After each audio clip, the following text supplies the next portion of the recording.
wabarakatuh. Alhamdulillahirabbil alamin wa bihi nasta'inu ala umurid dunya waddin. Assalatu wassalamu ala asyrafil anbiya'i wal mursalin wa ala alihi wa ashabihi ajma'in. Allahumma salli wa sallim wa karrim wa 'azim ala sayyidina wa habibina wa syafi'ina wa maulana Muhammadin sallallahu alaihi wa alihi wasallam. Allahumma inna nas'aluka ilman nafi'an wa rizqan thayyiban mubarakan wa amalan mutaqabbalan. Allahumma inna nas'aluka salamatan fid din wa afiyatan fil jasadi wa ziyadatan fil ilmi wa barakatan fil rizqi wa taubatan qablal maut wa rahmatan indal maut wa maghfiratan ba'dal maut. Allahumma hawwin alaina fi sakaratil maut wan najata minan nar wal afwa indal hisab. Allahumma inna nas'aluka ilman nafi'an wa rizqan thayyiban mubarakan wa amalan mutaqabbalan. Ya amanal khaifin aminna mimma nakhaf. Ya amanal khaifin sallimna mimma nakhaf. Ya amanal khaifin najjina mimma nakhaf. Rabbana atina fid dunya hasanah wa fil akhirati hasanah wa qina adzabannar. Alhamdulillah, syukur kepada Allah Subhanahu wa taala yang pada pagi hari ini para jamaah telah memperjumpakan kita kembali dalam keadaan sehat walafiat, tidak kurang satu apapun. Alhamdulillah, pagi hari ini kita bisa kembali melanjutkan istiqomah kita mempelajari ayat-ayat Al-Quran yang mulia, dengan berharap mudah-mudahan ayat Al-Quran yang kita kaji, yang kita pelajari ini bisa memberikan manfaat bagi kita, dan juga memberikan manfaat bagi keluarga kita, dan juga memberikan manfaat bagi seluruh masyarakat. Amin ya rabbal alamin. Salawat dan salam kita haturkan kepada junjungan kita baginda Nabi Agung, Nabi besar Muhammad sallallahu alaihi wasallam, dengan menghaturkan kalimat Allahumma sholli ala sayyidina Muhammad wa ala ali sayyidina Muhammad. Para jamaah yang dirahmati oleh Allah, pagi hari ini kita lanjutkan kembali kajian tafsir Al-Quran kita, surat Al-Mu'minun. Insyaallah pagi hari ini akan kita pelajari dari ayat yang ke-12, 13, 14, 15 dan 16. 5 ayat yang akan kita pelajari bersama. A'udzu billahi minasy syaithanir rajim. Bismillahirrahmanirrahim. Wa laqad khalaqnal insana min sulalatin min tin thumma ja'alnahu nutfatan fi qararin makin.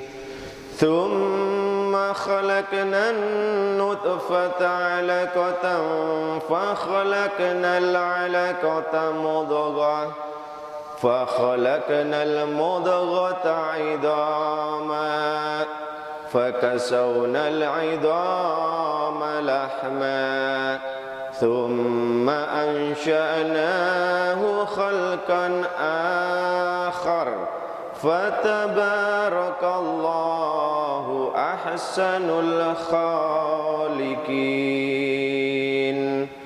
Thumma innakum ba'da dhalika lamayitun. Thumma innakum yawmal qiyamati tub'atsun. Shadaqallahul azim. Para jamaah yang dirahmati oleh Allah, di ayat yang telah kita pelajari bersama dari surat Al-Mu'minun ayat pertama sampai ayat yang ke-11, kita telah diberikan penjelasan oleh Allah tentang sifat-sifat yang disebut Al-Mu'minun, yaitu orang-orang yang keimanannya kuat, keimanannya kokoh kepada Allah. Telah disampaikan ada 6 sifat orang mukmin, 6 ciri orang-orang al-mu'minun. Nah, orang-orang yang mempunyai ciri-ciri tadi, maka dijamin oleh Allah, disiapkan oleh Allah satu balasan yang sungguh sangat besar nilainya, yaitu surga Firdaus. Nah, setelah Allah menjelaskan tentang sifat al-mu'minun, maka di ayat yang ke-12 sampai 16 ini para jamaah, kita diingatkan kembali oleh Allah. Kita diajak berpikir oleh Allah. Karena kita memang adalah makhluk yang diberi oleh Allah keistimewaan dengan yang namanya akal fikiran. Maka kita diajak berpikir oleh Allah. Memfikirkan tentang apa? Memikirkan tentang asal penciptaan kita.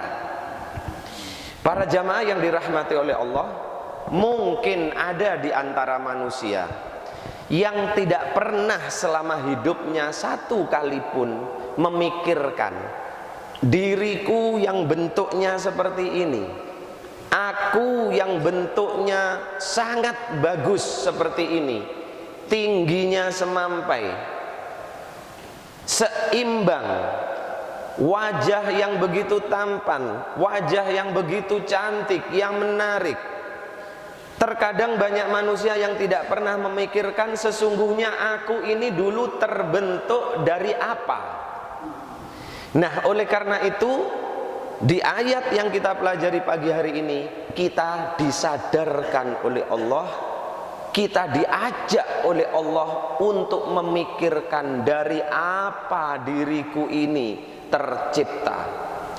Maka kemudian para jamaah, banyak di antara manusia yang dia tidak yakin dengan Allah. Sehingga ayat yang ke-12 sampai 16 ini adalah peringatan dari Allah. Agar supaya kita mau menggunakan akal pikiran kita, agar supaya kita yakin bahwasannya Allah itu Sang Maha Pencipta, agar kita yakin bahwasannya besok ada kehidupan lagi setelah proses kematian. Ayat ke-12 sampai ayat ke-16 menjelaskan tentang hal tersebut, yaitu proses penciptaan manusia. Kemudian setelah itu manusia dimatikan, setelah itu manusia dibangkitkan kembali. Karena para jamaah yang dirahmati Allah, sampai detik ini, sampai hari ini, masih begitu banyak manusia yang tidak percaya dengan adanya kebangkitan manusia setelah kematiannya.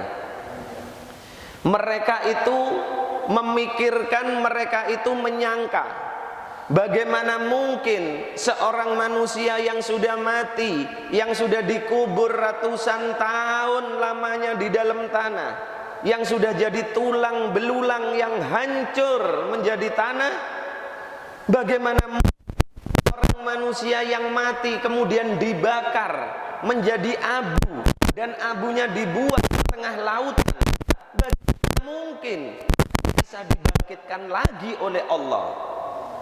Menurut mereka itu semuanya tidak masuk akal. Nah, oleh karena itu, karena kita manusia yang akal, oleh sama Allah, kita diajak untuk menggunakan akal pikiran kita, memikirkan agar supaya keimanan kita menjadi semakin kuat. Maka di ayat yang ke-12 Allah Subhanahu wa taala menyampaikan awal proses terciptanya manusia. Allah Subhanahu wa taala berfirman, "Walaqad khalaqnal insana min sulalatin min tin." Walaqad, dan sungguh, khalaqnal insana, kami ciptakan manusia itu min sulalatin, dari saripati, min tin, dari tanah. Inilah awal penciptaan manusia. Allah Subhanahu wa taala menyampaikan, sungguh kami ciptakan kalian wahai manusia.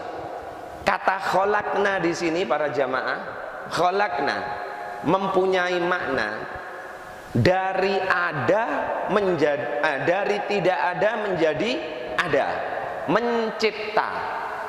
Orang yang mencipta itu membuat sesuatu dari yang tidak ada menjadi ada. Itu mencipta. Maka Allah menciptakan manusia itu dari tidak ada manusia menjadi ada. Dan Allah menyampaikan, aku ciptakan kalian wahai manusia dari saripati tanah. Nah, ayat ini tidaklah sama dengan ayat yang menjelaskan tentang terciptanya Nabi Adam. Jadi berbeda. Kalau Nabi Adam para jamaah diciptakan oleh Allah dari tanah yang diambil dari bumi ini, kemudian dibawa ke surga oleh malaikat, maka dicipta oleh Allah Nabi Adam dari tanah dan dicipta langsung dengan tangannya Allah. Nabi Adam dicipta dengan tangannya Allah, bahannya dari tanah.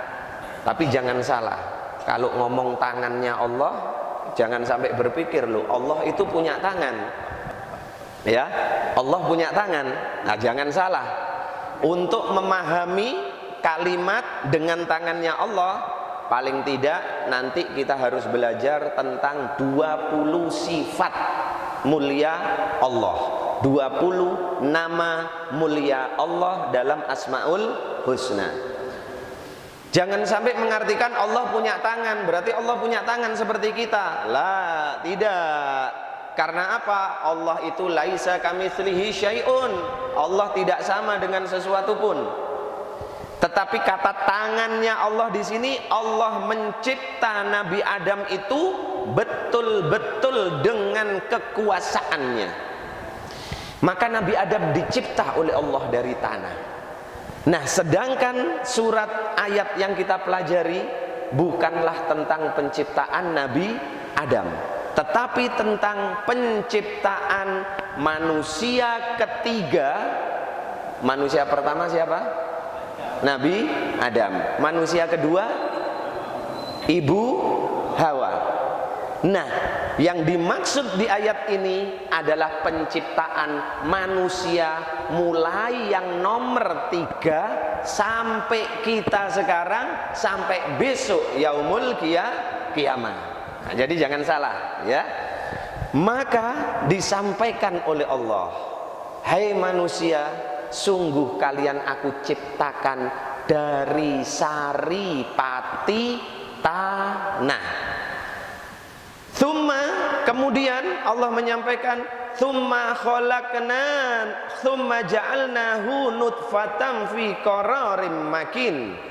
Kemudian aku jadikan menjadi nutfah fi qararin makin, di dalam satu tempat yang kokoh, yang kuat.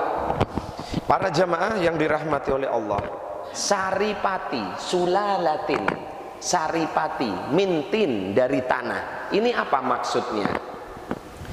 Kita pahami kita dicipta oleh Allah dari apa? Dari setetes air mani. Tapi Allah menyampaikan di sini min sulalatin mintin. Para jamaah, sulalatin mintin saripati tanah itu berasal dari makanan yang kita makan. Coba kita semuanya itu makan makanan yang berasal dari mana? Yang tumbuhnya di mana? Betul ya? Kita makan daging ayam, daging kambing, daging sapi. Maka kita makan daging itu, di dalam daging itu terdapat zat-zat yang berasal dari mana? Dari tanah. Maka semua yang kita makan setiap hari, tanaman yang kita makan setiap hari, padi, sayur, buah, segala macam, semuanya itu tumbuh di tanah, dan tanaman-tanaman itu menyerap unsur-unsur zat hara di dalam tanah, sehingga unsur-unsur yang ada di dalam tanah itu ada di dalam tanaman-tanaman tadi. Maka pada saat kita makan tanaman-tanaman tadi, diproses di dalam pencernaan kita, maka kemudian dibentuklah oleh Allah, dirubahlah oleh Allah makanan yang sudah kita makan ini, berubah menjadi darah. Kemudian darah itu diproses oleh badan kita, diproses oleh Allah, lalu kemudian menjadi nutfah. Menjadi nutfah. Dari darah diproses berubah menjadi nutfah. Nutfah itu apa? Nutfah itu adalah setetes, ya, berarti setetes. Kemudian nutfah itu juga diartikan pertemuan antara sperma seorang laki-laki dengan sperma perempuan yang disebut sel telur. Wah, rodok mumet ya, rodok mumet. Tapi kalau yang pernah sekolah dulu, ya, dan sekolahnya ndak bayar godong, ya, khawatir sekolahnya bayar godong. Maksudnya gimana? Masuk langsung pulang, masuk langsung pulang, itu ya. Tapi kalau sudah yang pernah sekolah, ndak bingung. Ingat pelajaran biologi dulu, ya.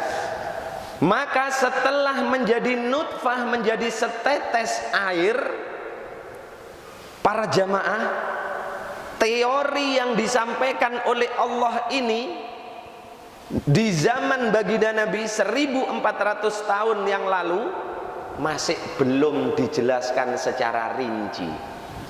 Tetapi di zaman modern sekarang ini, ilmuwan-ilmuwan bidang kedokteran telah membuktikan isi dari ayat yang ke-12 sampai ayat yang ke-14, yaitu tentang proses terciptanya manusia. Para jamaah, tahukah Anda, dari setetes air mani seorang laki-laki ternyata terkandung paling sedikit 200 juta calon manusia.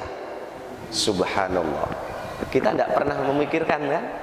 Hanya setetes air mani yang kita pancarkan di dalam tubuh seorang wanita, di sana terdapat sedikitnya 200 juta calon manusia.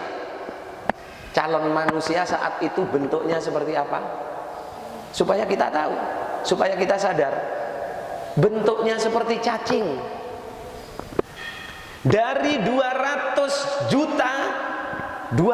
juta ini, bukan main-main, bukan 200.000, 200 juta calon manusia ini, subhanallah, begitu sperma bertemu dengan spermanya seorang wanita. Seorang wanita itu juga punya sperma loh ya, bukan hanya laki-laki, tapi bentuknya berbeda. Kalau spermanya laki-laki, isi di dalamnya bentuknya seperti cacing. Kita saja nggak pernah melihat, karena memang tidak bisa dilihat dengan mata, harus menggunakan mikroskop. Spermanya seorang wanita bentuknya berbeda. Bagaimana? Bunder-bunder seperti telur. Dari 200 juta calon manusia itu, saat 2 sperma ini bertemu, maka hanya 1 yang berhasil bertemu dengan sel telur wanita. Subhanallah, dari 200 juta yang berhasil hanya 1.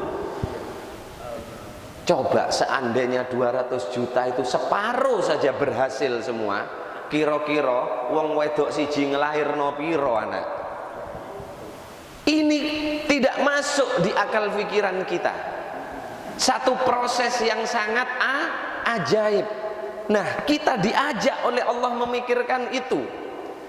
Maka kemudian setelah berubah menjadi nutfah, nutfah itu kemudian menempel, para jamaah, menempel di mana? Fi qararin makin, di satu tempat yang sangat kokoh, yang sangat kuat, yang disebut dinding rahim. Menempel ini, nutfah ini di dinding rahim. Rahim itu kayaknya lemah, tapi ternyata qararim makin, tempat yang kuat. Coba dipakai loncat-loncat sama ibu yang hamil, nggak ada masalah. Ya, dipakai lari-lari sama ibu yang hamil, nggak ada masalah, nggak jatuh, tetap nempel, menempel kuat. Proses yang kedua, dari sulalatin mintin, saripati tanah, menjadi nutfah. Setelah menjadi nutfah, proses yang ketiga, tsumma khalaqnahun nutfata 'alaqah. Maka setelah menjadi nutfah, aku jadikan nutfah itu menjadi 'alaqah, berubah kemudian menjadi segumpal darah. Setelah menjadi segumpal darah, setelah alaqah, fa khalaqnal 'alaqata mudghah. Maka aku jadikan lagi segumpal darah itu, kata Allah, menjadi mudghah, yaitu segumpal daging. Menjadi segumpal daging, dari cair menjadi agak padat, menjadi lebih padat. Mudghah.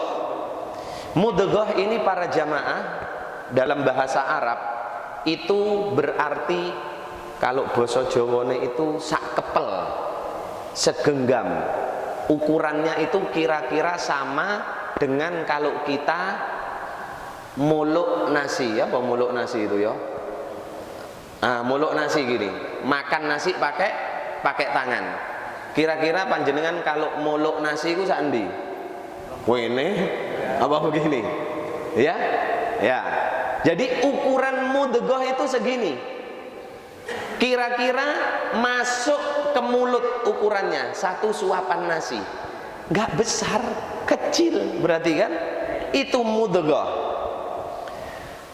Kemudian lahir menjadi sebesar cak paring seperti ini, ya. Ya.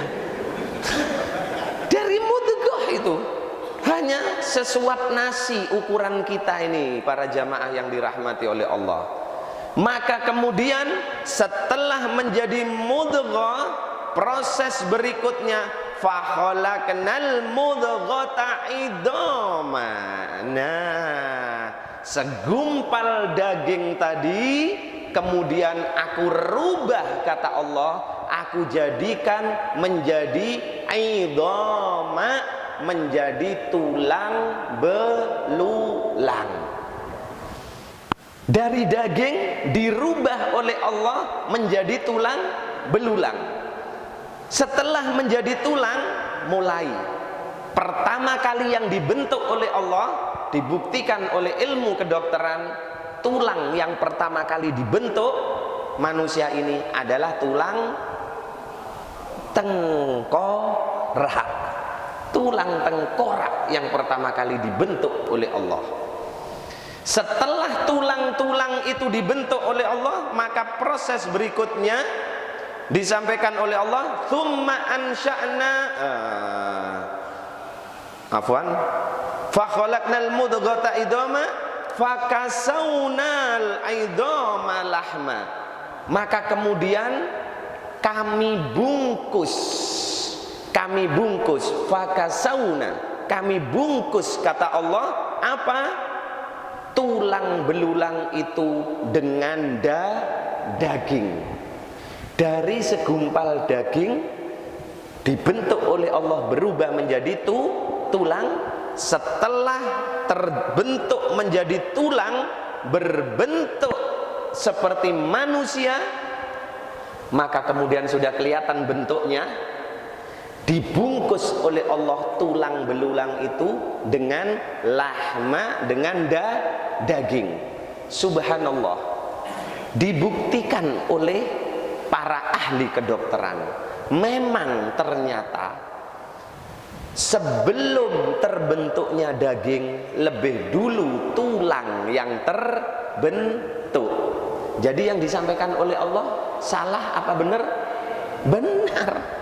Jadi memang dibuktikan oleh kedokteran, tulang dulu yang terbentuk, setelah terbentuk tulang baru kemudian fakasawna, ditutup, dibungkus dengan daging. Jadi sepertinya para jamaah, daging di badan kita ini seperti pakaian yang menutupi tulang. Berarti di balik pakaian yang namanya daging itu ada tulang. Percaya apa enggak? Kalau enggak percaya silahkan dibuka pakaiannya, dagingnya dibuka, ya, supaya dibuktikan. Oh ternyata betul tulang, ya. Nah kemudian setelah Allah membungkus tulang-tulang kita itu dengan daging ini, tsumma ansha'nahu khalqan akhar, kemudian kami jadikan tulang belulang yang sudah dibungkus dengan daging itu khalqan akhar, sebagai makhluk yang lain. Maksudnya apa? Dari setetes mani berubah menjadi alaqah, segumpal darah. Dari alaqah berubah menjadi nutfah, segumpal daging. Dari segumpal daging kemudian dibentuk tulang-tulang. Dari tulang-tulang kemudian dibungkus dengan daging lagi. Setelah itu Allah rubah itu menjadi khalqan akhar. Sudah jelas bentuknya, mulai terlihat hidungnya, ya. Maka kemudian saat itulah Allah meniupkan ruh ke dalam janin tadi. Maka resmilah janin itu menjadi makhluk hidup. Sebelum itu, apakah janin itu dikatakan makhluk hidup? Tidak. Tetapi setelah Allah tsumma ansha'nahu khalqan akhar, barulah kemudian janin itu diberikan ruh oleh Allah dan menjadi hidup. Nah para jamaah, yang disampaikan oleh Allah ini lebih dijelaskan lagi oleh baginda Nabi Muhammad sallallahu alaihi wasallam melalui hadis beliau. Baginda Nabi menyampaikan, inna ahadakum yujma'u khalquhu fi batni ummihi arba'ina yauman. Sesungguhnya kalian wahai manusia dikumpulkan oleh Allah penciptaan kalian ini di dalam perut ibumu selama waktu 40 hari. Kemudian sebagai nutfah, sebagai mani. Jadi pada saat, mohon maaf, kita berjima dengan istri kita, maka selama 40 hari sperma yang keluar dari laki-laki bertemu dengan sperma wanita, sel telur, maka dua-duanya ini mengalami proses para jamaah. Kata baginda Nabi, selama arba'ina yaumati. Setelah 40 hari maka berubah. Kata baginda Nabi, "Tsumma yakunu 'alaqatan mithla dzalik." Lalu setelah 40 hari air mani tadi berubah menjadi alaqah. Alaqah itu juga berumur selama 40 hari, segumpal darah. Sudah ada ruhnya? Sudah ada ruhnya apa belum? Belum. Kemudian setelah 40 hari menjadi segumpal darah, kata baginda Nabi, "Tsumma yakunu mudghatan mithla dzalik." Kemudian segumpal darah itu berubah menjadi segumpal daging juga selama 40 hari. Saat itu sudah punya roh? Belum. Maka kemudian setelah 40 hari yang ketiga, kata baginda Nabi, "Tsumma yursalul ma ilaihil malaku." Tsumma yursalu ilaihil malaku, kemudian Allah mengutus kepadanya satu malaikat, fayanfuhu fihi ruh, maka malaikat itu kemudian meniupkan ke dalam janin tadi ruh. Nah, para jamaah, berarti kita ini resmi disebut sebagai calon manusia, yaitu setelah ada di perut ibu selama 40 hari ditambah 40 hari ditambah 40 hari. Berapa? 120. Berapa bulan itu? 4 bulan. Jadi pada saat seorang wanita hamil sebelum 4 bulan, maka yang dikandung itu belum dinamakan calon manusia, belum mempunyai ruh. Nah, sampai di sini bisa paham ya. Jadi seandainya ada seorang wanita yang hamil 3 bulan kemudian keguguran, berarti yang gugur saat itu belum mempunyai ruh, belum mempunyai nyawa. Paham ya? Tapi kalau seorang wanita hamil mengalami keguguran pada umur kandungannya 4 bulan setengah, 5 bulan, maka yang gugur saat itu adalah seorang calon manusia yang sudah bernyawa. Sampai di sini paham ya para jamaah ya? Nah, jadi kalau ibu-ibu mendengar pelajaran ini, maka ibu-ibu itu akan mempersiapkan kehamilannya itu dengan sebaik-baiknya. Karena apa? Setelah umur kandungan 4 bulan, Allah meniupkan ruh, kemudian malaikat ditugaskan oleh Allah mencatat 4 perkara dari si jabang bayi. Apa? Umurnya. Mau berumur berapa? 190, 70 sudah dicatat oleh Allah. Kita tahu nggak? Nggak tahu. Kemudian rizkinya sudah dicatat oleh Allah. Oh, besok ini jabang bayi ini saat hidup di dunia dia disenangi oleh rezeki. Wah, rezekinya lancar. Oh, ini cepet ini. Ya, sudah ditulis oleh Allah. Kita tahu nggak? Nggak tahu. Kemudian nasib baik dan nasib jeleknya sudah ditulis oleh Allah. Calon penghuni surga atau calon penghuni neraka. Kita tahu enggak? Enggak tahu kan? Nah, jadi jangan ada kalimat kan wis takdire Allah, pasrah. Dari mana kalian tahu takdirnya Allah yang berlaku kepada diri Anda? Ya, karena ditulis oleh Allah saat kita berumur 4 bulan. Ibu-ibu yang mendengar ini, maka seharusnya menjaga kehamilannya. Karena apa? Saat 4 bulan, wahai ibu-ibu yang sedang hamil, maka kandunganmu itu, janin yang ada di dalam rahimmu itu resmi menjadi seorang manusia.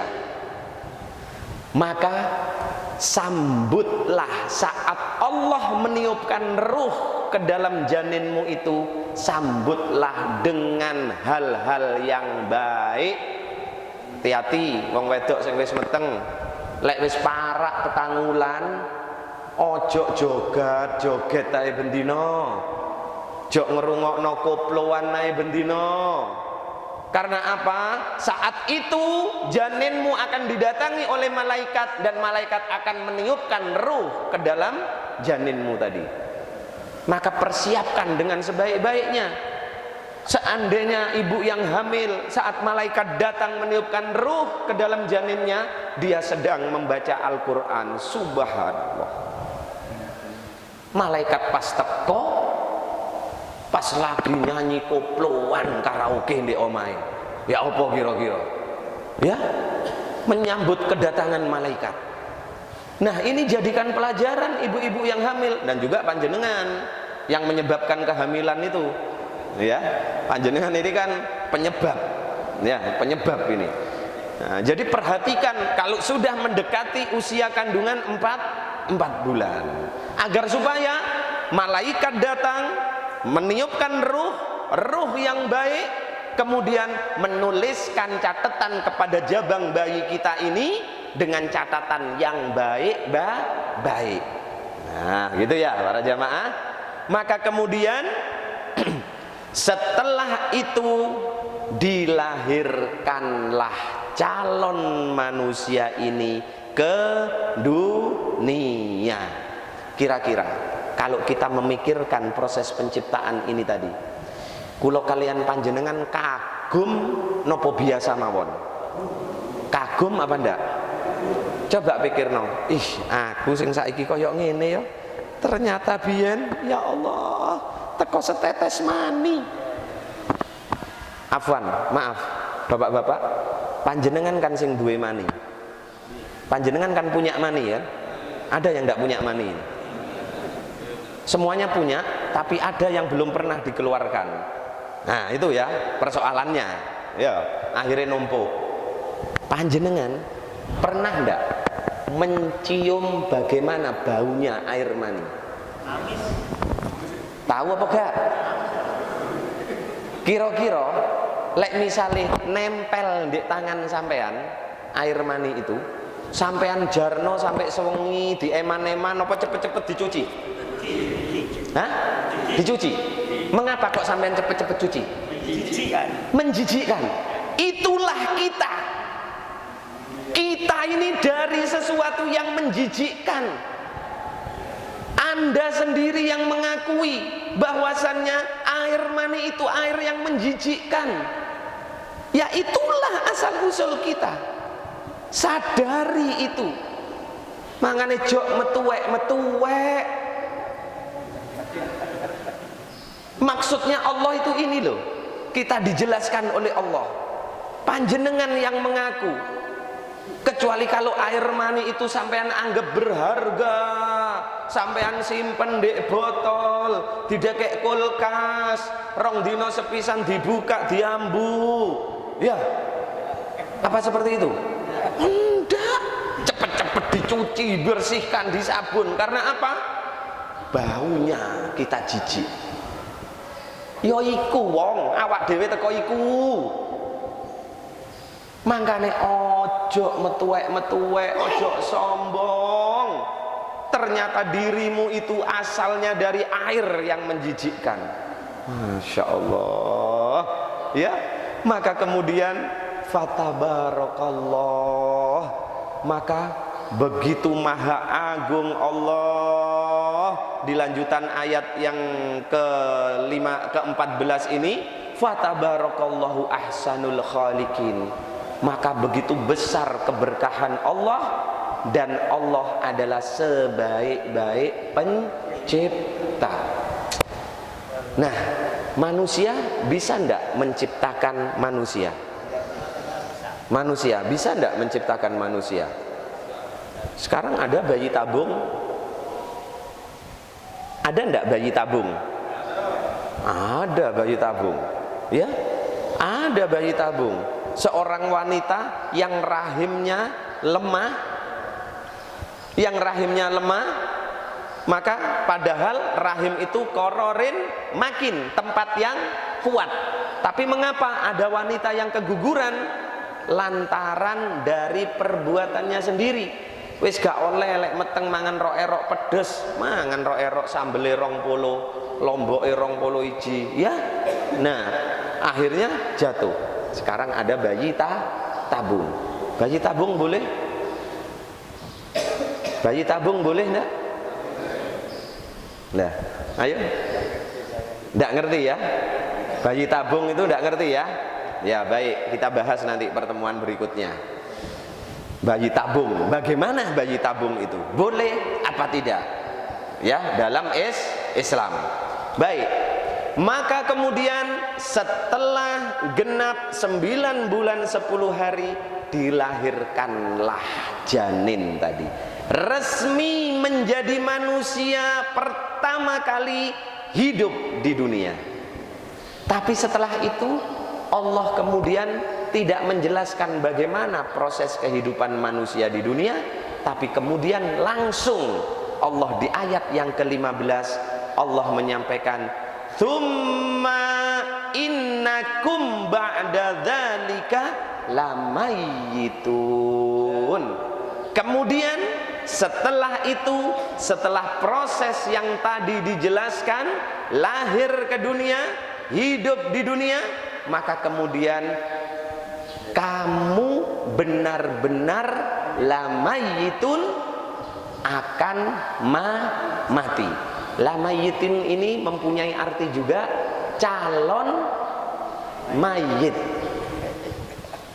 Dikatakan oleh Allah, setelah kamu lahir wahai manusia ke dunia, maka sungguh kamu adalah lamayitun, calon mayit. Kait lahir wis diarani calon mayit. Berarti kita semua ini apa? Calon mayit. Lamayitun, calon mayit kita ini. Nah, para jamaah yang dirahmati oleh Allah, kalau sudah ngomong soal mayit, soal kematian, kira-kira kita takut apa enggak takut? Takut apa enggak takut? Ayo coba, kalau sudah ngomong soal kematian, takut ya? Ada yang enggak takut? Ada yang enggak takut?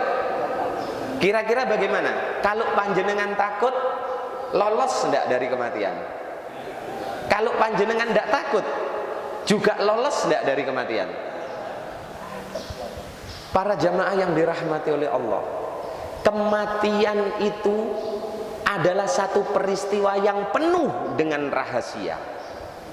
Mengapa disebut peristiwa yang penuh dengan rahasia? Karena yang pertama, kematian itu tidak dapat diperkirakan kapan datangnya. Saat kita 44 bulan, saat kita 4 bulan di dalam perut ibu, sudah ditulis oleh Allah umur kita. Tapi kita tidak tahu berapa umur kita, ya. Maka kematian itu rahasia, bisa datang kepada kita kapan saja, kapan saja. Siap nggak kira-kira? Siap apa enggak? Enggak siap? Siap enggak siap tetap didatangi kematian. Tetap didatangi kematian. Yang kedua, kematian itu rahasia. Terkadang datangnya kematian itu enggak ada sebab. Betul enggak? Enak malam tidur sehat walafiat, kadang ya tidur berdua dengan istrinya, sobo-sobo digugahi mbek bojone, wis mati. Enggak ada sebab. Terkadang kematian itu ada sebabnya. Naik sepeda motor, naik mobil, kecelakaan, ada sebab. Sakit, ada sebab. Tetapi terkadang kematian itu datang tanpa sebab. Jadi kematian itu peristiwa yang sangat rahasia, yang tidak ada yang tahu kecuali hanya Allah. Jadi siap apa enggak siap? Siap apa enggak siap?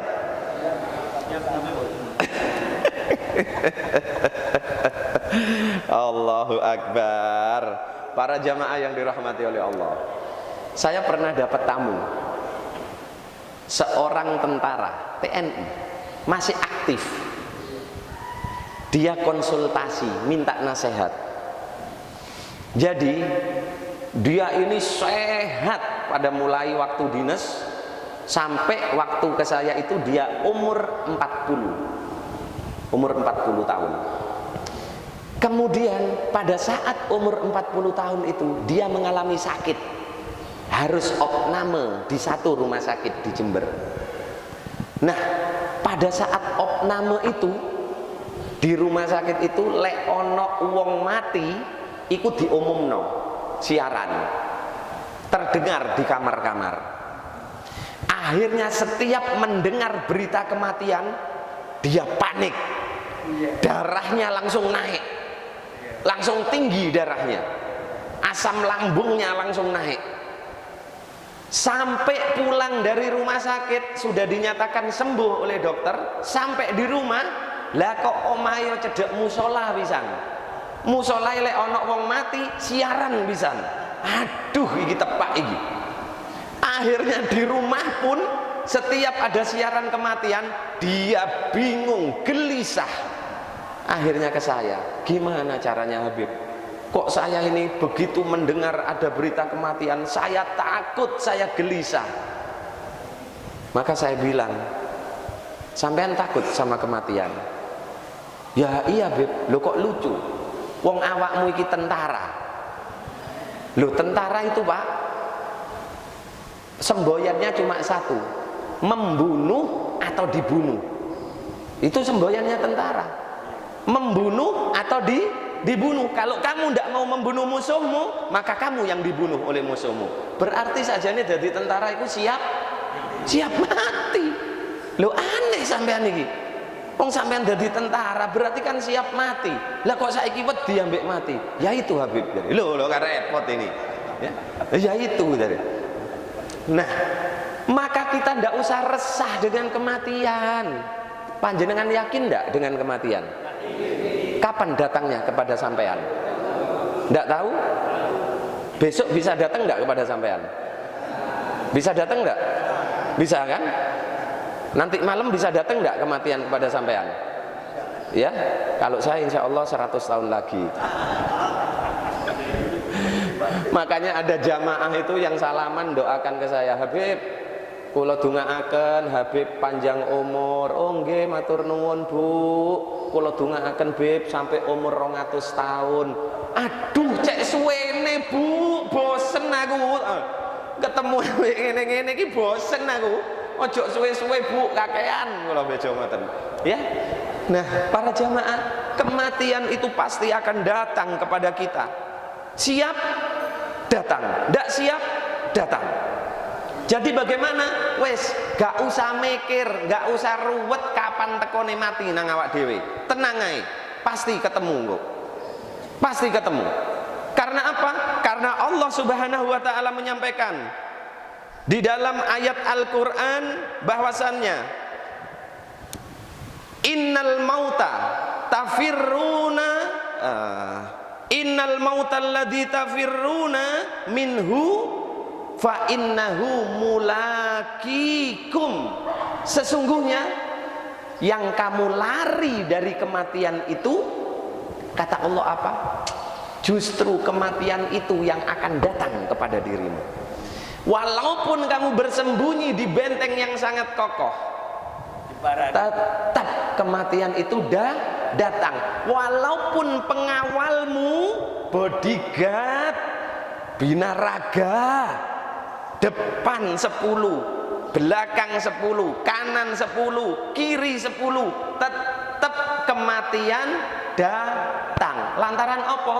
Ndukurmu gak ono bodyguard-e, dadi teko dhuwur. Ya, jadi percuma kalau sudah waktunya pasti datang. Jadi jangan repot mikirkan kapan yo. Aduh. Duh, lek sering kapan yo akhire sakjane sik rodok suwe, tapi polahe kapan yo malah cepet tekone. Jadi gak usah kapan yo. Yang penting apa? Persiapan. Loh, kok persiapan Habib? Ya. Husnut tadbiri nisful ma'isyah. Persiapan yang baik itu adalah separuh dari keberhasilan. Jadi kalau kita mau melakukan sesuatu, buat persiapan yang baik. Mau ziarah Wali Songo, buat persiapan. Mau umroh, buat persiapan. Dipepekno kabeh persiapane. Kapan berangkat umrohnya? Terserah Habib. Minggu depan saya siap. Loh, kok sudah siap? Karena persiapan saya sudah lengkap. Ngoten lho. Ya, tapi kalau orang tidak punya persiapan, kapan berangkat? Ya mbok sik ngenteni pepek iki sangune. Lah berarti persiapannya durung lengkap. Maka kalau orang seperti itu didatangi maut, naudzubillah min dzalik. Jadi yang penting para jamaah, kita buat persiapan. Apa persiapan menghadapi kematian? Apa persiapannya? Yang golek sangu. Karena kematian itu kita pergi. Sami kali panjenengan umroh, lunga. Mati niku lunga. Loh, enak apa ndak? Kan sampean biasanya seneng kan lunga kan? Traveling. Ibu-ibu itu seneng lek traveling ya, healing. Lah, kematian itu traveling. Loh kok traveling Habib? Lah iya lunga teko donya nang alam barzah. Sampean hobi traveling, diajak traveling kematian ndak mau. Ya, hobi ngelencer, diajak ngelencer kematian gak gelem. Le ya apa? Kematian itu indah apa ndak indah? Indah apa ndak indah? Indah. Berarti siap dong sekarang. Siap ya? Allahu Akbar. Ngono ae lek mulai teko umroh, mulai teko haji, pesen nang anake, "Nak, iki kain ihrame umi, Nak, kain ihrame abah, ojo dikekno sapa-sapa ya, Nak, simpenen ndek lemari, Nak. Damel napa, Bah? Damel napa, Mi? Gawe kafane abah besok, Nak, lek abah mati." Tapi begitu ditakoni, "Kapan siap mati?" Nggih pun kriyen, Beb. Lah ngono wis nyiapno kain kafan ya. Oh megaya rakah ya. Maka yang penting adalah persiapan. Apa persiapan yang perlu? Yaitu perbanyaklah amal soleh. Perbanyaklah amal soleh. Karena sesungguhnya kematian itu adalah perjumpaan dengan Allah. Maka saat berjumpa dengan Allah, kita harus buat persiapan banyak-banyak berbuat amal soleh. Karena apa? Kata Allah Subhanahu wa taala, "Faman kana yarju liqa'a rabbih falyamal amalan shalihan wa la yusyrik bi ibadati rabbih ahada." Barang siapa yang menginginkan, yang mengharapkan perjumpaan dengan Tuhannya, yaitu Allah, maka kata Allah, "Falyamal amalan sholihan." Maka perbanyaklah berbuat amal soleh, agar supaya saat bertemu Allah kita tidak dalam keadaan malu. Saat bertemu dengan Allah kita dalam keadaan bahagia.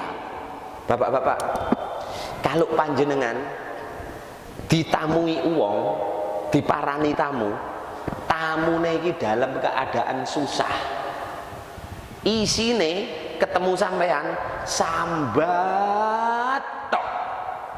Mulai pertama longgo bokonge ndek kursi omahe sampean sampai kate mule isine sambatan tok. Kira-kira sampean sing dadi tuan rumahe seneng apa cermet? Mangkel kan? Iya kan? Nah, kedua, sampean diundang ambek bapak kepala desa. Kira-kira sampean teko undangane iku gawe katok pendek, gawe kaos kutang tok, apa gawe kelambi sing apik? Lantaran nopo? Lantaran nopo? Sampean lek diundang bapak kepala desa, sampean gawe kelambi batik sing paling apik, celana sing paling apik, kopiah sing paling apik, gawe lenga wangi.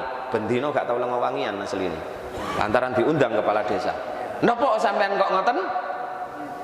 Lantaran sampean seneng diundang kalian kepala, gembira oleh undangan teko kepala desa. Iya apa enggak?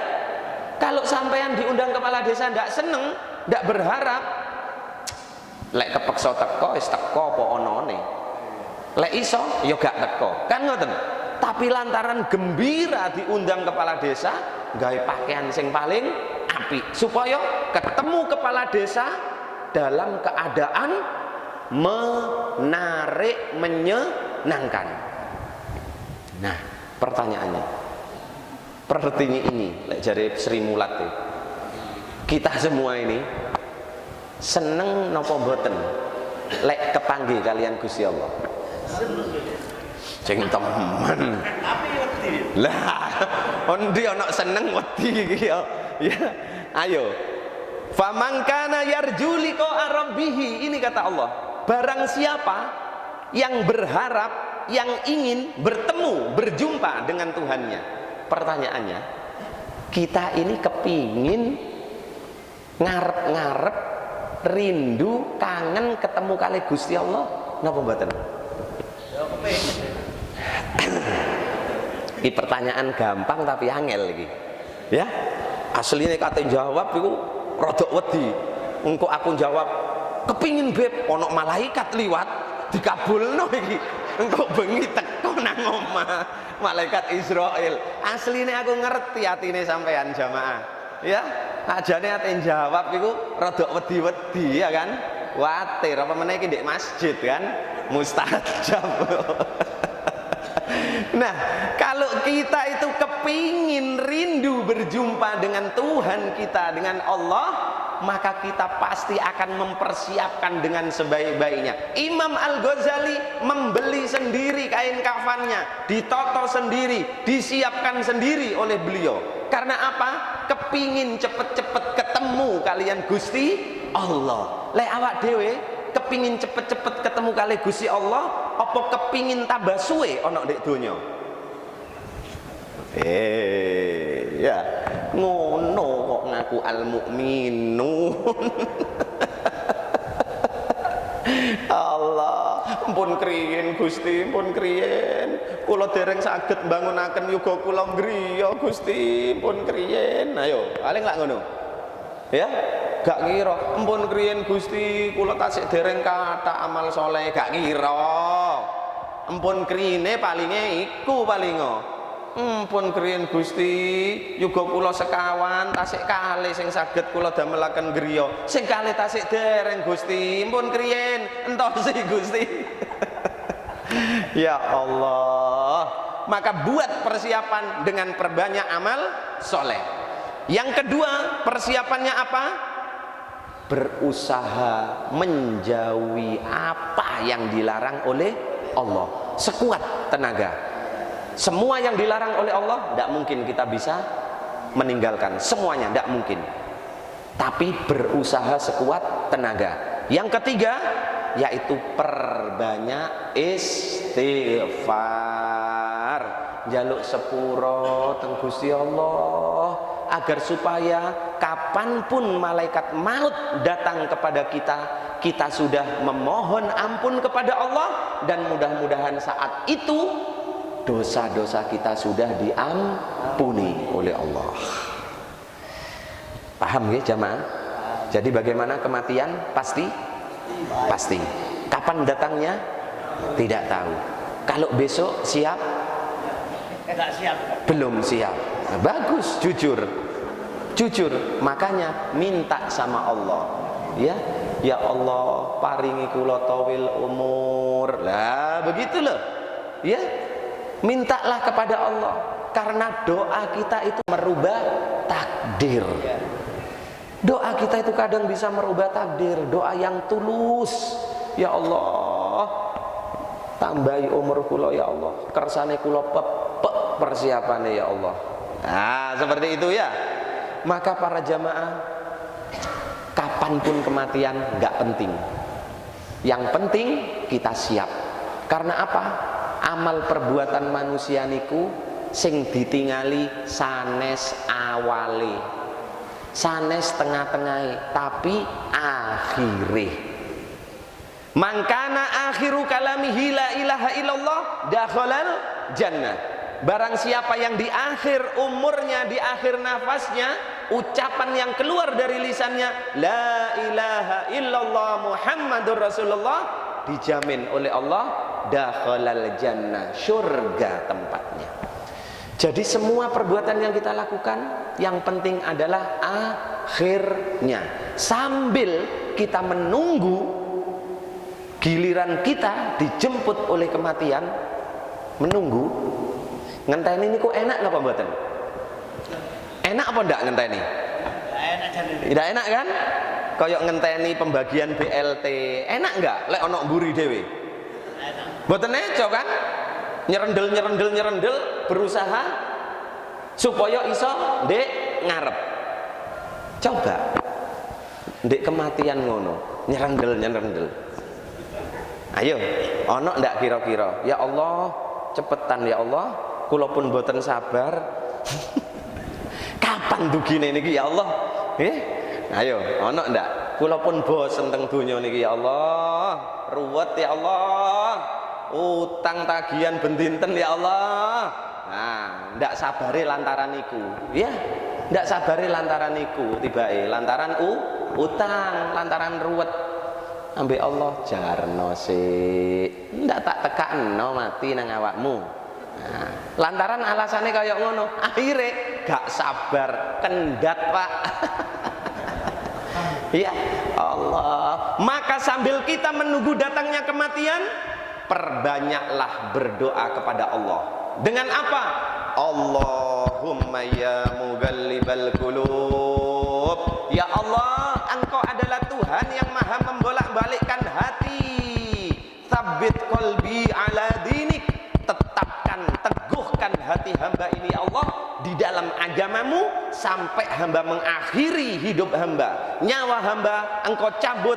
Saat itu lisan hamba bisa mengucap la ilaha illallah Muhammadur Rasulullah. Selesai cerita kehidupan di dunia. Sudah? Teko maning sperma dadi menungso kaya ngene iki ya. Kemudian mati, wis gak ono cerita. Jadi ceritanya manusia itu panjang apa pendek? Pendek. Setelah mati apa yang terjadi? Tetap di alam kubur? Lah, kata Allah di ayat selanjutnya, tsumma innakum yaumal qiyamati tub'atsun. Sungguh kalian itu besok pada hari kiamat aku bangkitkan kalian semua. Lah niki lho sing garakno tiang-tiang niku kata sing kafir kepada Allah. Banyak mereka yang tidak beriman kepada Allah karena mereka tidak percaya adanya hari kebangkitan. Ini yang menyebabkan mereka tidak beriman kepada Allah. Kalau kepada Allah mereka percaya, tapi kepada hari kebangkitan mereka tidak percaya. Nah, kita percaya ndak adanya hari kebangkitan? Percaya. Benjing pulau kalian panjenengan pun dikubur puluhan tahun, ratusan tahun, ajur dadi lemah. Allah saged mboten bangkitaken kula? Ya, gampang. Nabi Ibrahim pun dulu bertanya kepada Allah, Rabbi arini kaifa tuhyil mauta. Wahai Tuhanku, tunjukkan kepada diriku bagaimana caranya Engkau bisa menghidupkan yang sudah mati. Nabi Ibrahim tanglet dumateng Gusti Allah. Lho kok saged? Napa Nabi Ibrahim mboten percaya? Lah Allah kemudian bertanya kepada Nabi Ibrahim, awalam tu'min, apakah engkau tidak beriman, engkau tidak percaya hai Ibrahim kalau aku bisa menghidupkan yang sudah mati? Kata Nabi Ibrahim, bala, tidak ya Allah, tidak.